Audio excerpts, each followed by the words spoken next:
Honda motorcycles ate my baby. Let's get into this one. RevelatorAlf. Hello, welcome to RevelatorAlf. I hope you're all well. So this video is all about my relationship with Honda motorcycles and how in the past they kind of, took away something very dear to me.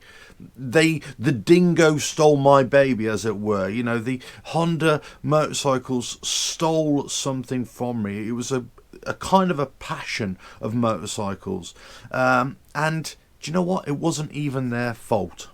Let me explain. I've got a new stool, by the way, for the workshop. Isn't it cool? Right, anyway, so this video I wanted to talk about Honda motorcycles in general, because I've owned a few Hondas over the years and they've been absolutely fantastic bikes.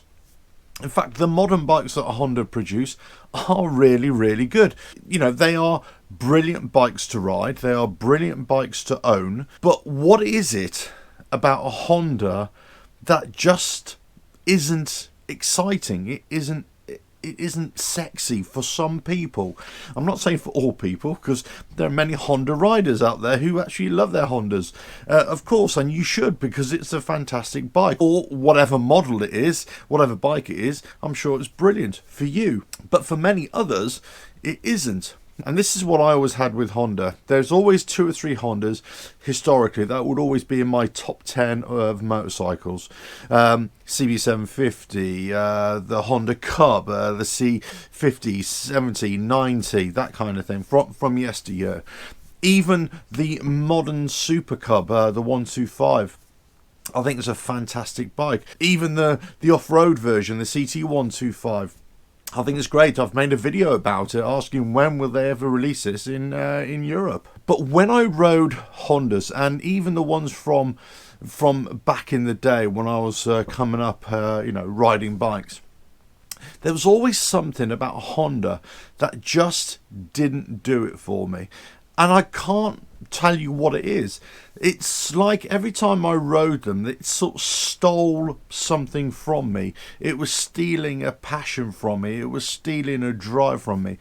It's like I couldn't be bothered to ride the bike. I wasn't really fussed whether I went out on the bike or not. More stall action here. Later, when on one particular bike build, I used a CB750 engine and a CB900 frame to make a custom chop bobber, whatever you want to call it, a hardtail frame. I really got back into the love of that Honda and riding Hondas. But for the most part, I thought, not really sure about them. Then I started test riding some sports bikes, and I went on a Honda Fireblade, and I've got to say, it was probably one of the best bikes I've ever ridden. The balance, the way, the power delivery, the way it went in the bends was just phenomenal, absolutely phenomenal. And I've said this in a previous video as well, or when I talked about it in the past, is that it was just too good. There was nothing for me that I could say that I could get enjoyment out of this. Now, okay, this is a first impression, of course, but when you're kind of testing bikes out, the ones that you want to buy, you do have to go with a first impression of what it gives you, that sensation that it gives you. And it didn't give me that kind of thrill that I was after, that kind of, it was just too planted, it was just too safe. And I think this is where Honda, for me, have been fantastic, in that they keep on producing motorcycles that just work, that are reliable, that do the job, and they will get you down the road, and unless you really screw up, you'll be safe on them. They will last for a very, very long time. They're well engineered, well made, well thought out, well designed, and yes, in some cases very economical and inexpensive to buy. Obviously others are very expensive, because let's say all high-end motorcycles are these days. But for me, for many years, they took something away from me, or they tried to. when I say they tried to, you know, the mere riding of them just didn't give me something. It stole away my passion, or took away my passion for riding a little bit. Well, that's the impression I had. And this is when I rode Hondas back in the day, and every one that I rode thereafter as a younger guy, I thought, oh, crikey, you know, I'm not too sure about these. Then, as I got older, then I really started to appreciate what Hondas were.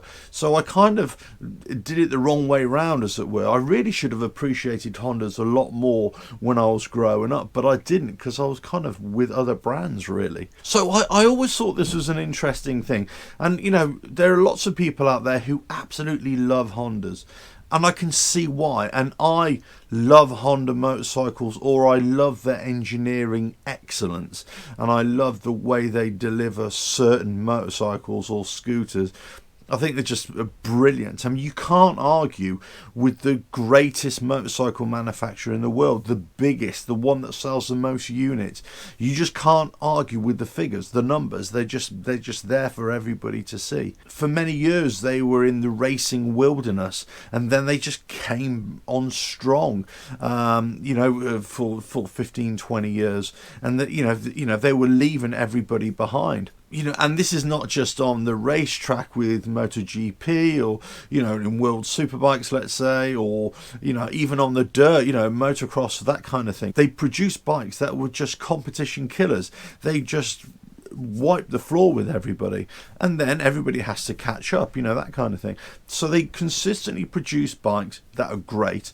They produce bikes that, you know, people want to ride, and that people are comfortable riding, and they feel that they are getting a good deal and that they're not going to break down.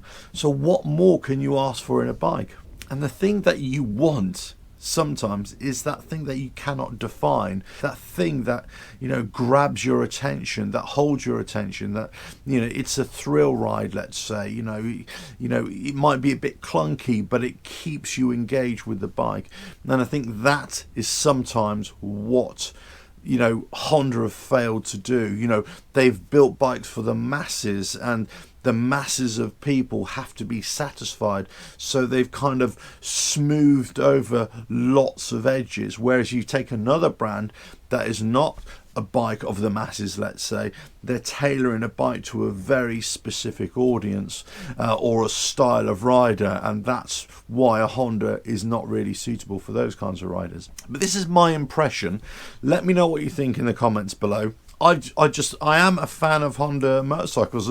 As I say, 3 or 4 of the bikes will always appear in my top 10 motorcycles of all time.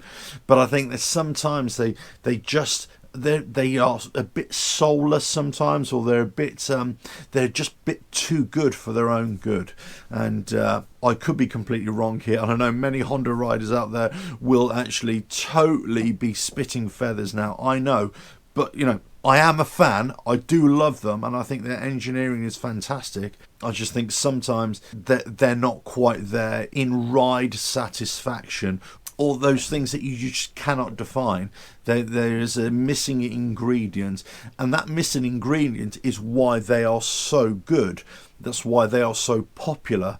You know, so we've got to make that distinction. The reason why they're so good is because they don't have this flaw in their engineering or in their ride quality. It's because they're so good. That's why they're so popular, and that's why they're so great at being the company that they are. Anyway, let us know your thoughts. But I thought I'd bring this to you. I'm just about to go and take this bike out for a little spin. I haven't been on it for a few days actually, so off I go, and let us know your thoughts. Don't forget to subscribe, hit that bell, like and share. Check out the website RevelatorAlf.com. But before I take that bike out, I'm going to play around on this stool for a little bit longer. Ta-ra!